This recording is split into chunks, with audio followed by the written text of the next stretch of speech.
Sir, at ito po yung intro ko sa CPE ko. About dun sa Tinkercad Arduino Uno.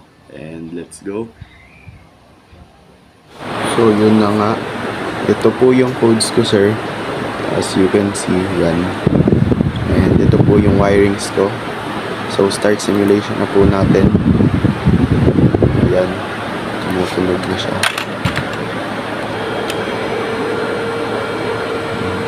At yung sa LCD po, kapag too dark po siya.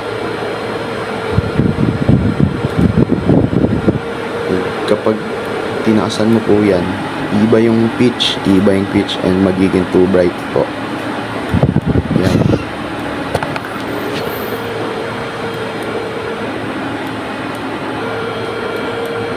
And that's all po. Thank you.